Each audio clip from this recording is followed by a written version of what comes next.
प्रेमानंद जी ने बताया, अगर संसारिक पढ़ाई का अध्यात्म में महत्व ही नहीं है तो हम पढ़ाई क्यों करें। श्री प्रेमानंद महाराज जी जो वृंदावन में रहते हैं और राधा रानी को अपना ईश्वर साथ ही खुद को भक्त मानते हैं। महाराज जी की जुबान पर श्री जी का नाम होता है और श्री जी के नाम से ही वो भजन करते हैं।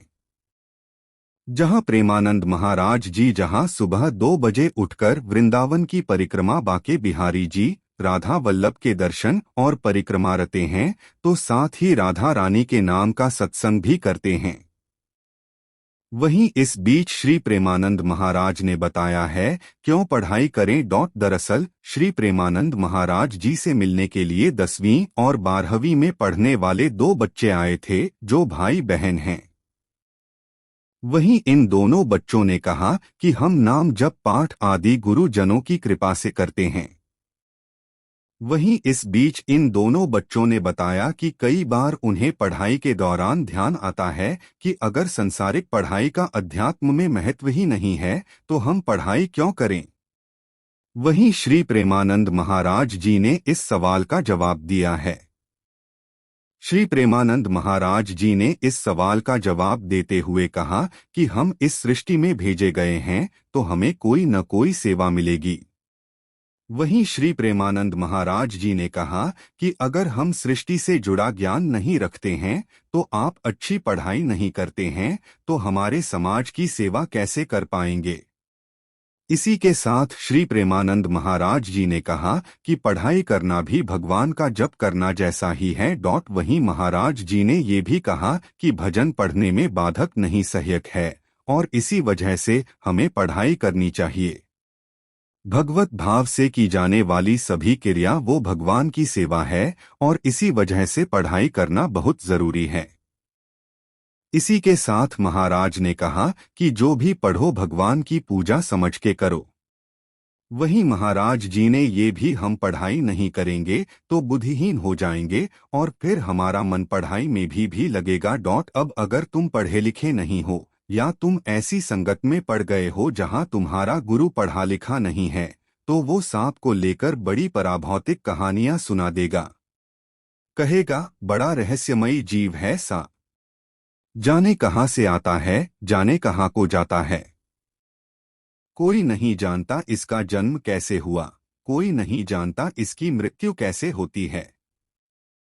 कोई नहीं जानता बीन बजने पर ये नाचता कैसे है, कोई नहीं जानता ये नागपंचमी पर दूध कैसे पी जाता है। कोई नहीं जानता कि इसके कान कितने हैं। कोई नहीं जानता कि देखता ज्यादा है या सूंघता ज्यादा है।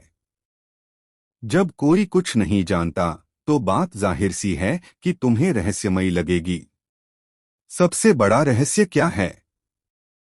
सत्य स्वयं। तो नतीजा ये होगा कि तुम सांप को भी किससे जोड़कर देखने लगोगे। लेकिन जब आदमी को दुनिया का ज्ञान नहीं होता तो एक दिक्कत तो ये आती है कि भौतिक रूप से कमाने खाने में, निर्वाह करने में दिक्कत पड़ती है। क्योंकि आप जानते ही नहीं तो आप प्राकृतिक शक्तियों के फिर रहमोकर्म पर आ जाते हो। यूरोप में जब प्लेग फैला, जो ब्लैक प्लेग हुआ था यूरोप में, तो उसने यूरोप की करीब करीब 1/3 आबादी साफ कर दी थी। क्यों? क्योंकि किसी को पता ही नहीं था कि प्लेग फैलता कैसे है। उस समय के चिकित्सक कहते थे, जो मरता है उसकी आत्मा निकलती है और आत्मा में प्लेग की जीवाणु होते हैं और ये जो आत्मा निकलती है वो जिस जिस को छूती हुई जाती है उसको प्लेग हो जाता है। ये हाल चिकित्सकों का था। तो दुनियादारी को तुम जब नहीं जानते तो तुम ऐसे काम करते हो। फिर जाहिर सी बात है कि उस प्लेग को हटाने के लिए क्या किया गया। उस प्लेग को हटाने के लिए इस तरह की आत्माओं की उपासना की जा रही है।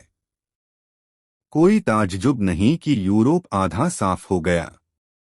एंटीबायोटिक्स का तो किसी को कुछ पता नहीं, पेनिसिलिन तब आई नहीं थी, कोई शोध की नहीं हुआ था। जब तुमको दुनिया का पता नहीं होगा तो तुम दुनिया में ही मूर्ख बनते रह जाओगे। यही सोचते रह जाओगे कि भीतर से आत्मा निकलती है प्लेग के जीवाणु लेकर और जिसको स्पर्श करती है उसको प्लेग हो जाता है।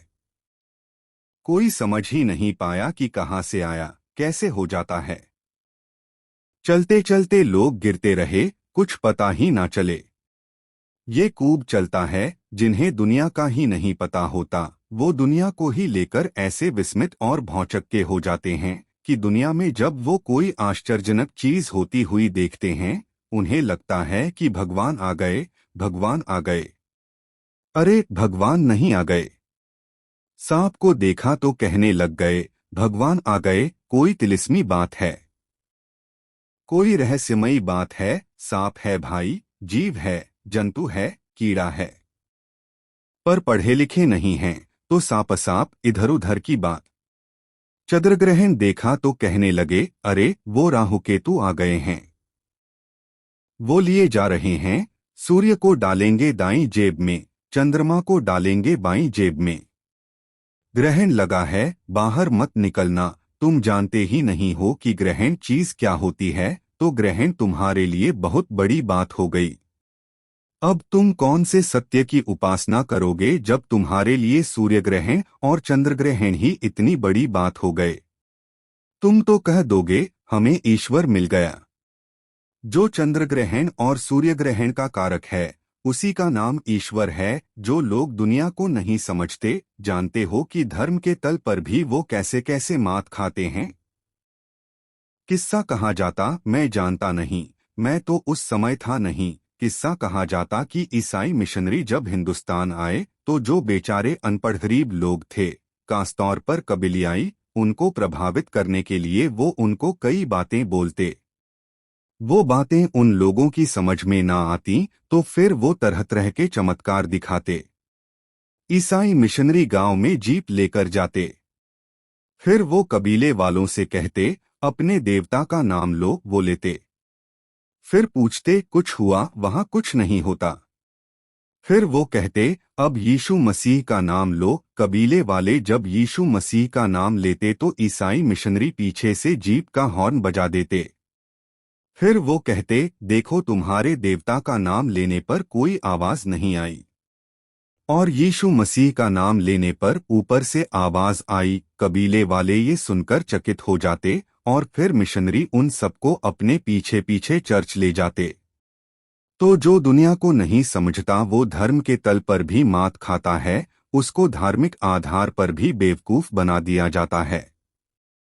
अब मुक्ति कैसे मिलेगी? तो दुनिया को समझना इसलिए जरूरी है।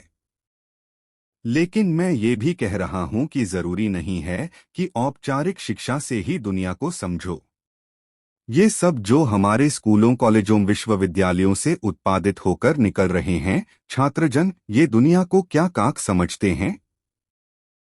दुनिया को समझने का बराबर का, बल्कि श्रेष्ठतर तरीका है कि तुम स्वाध्याय करो, खूब ढो, खूब पढ़ो।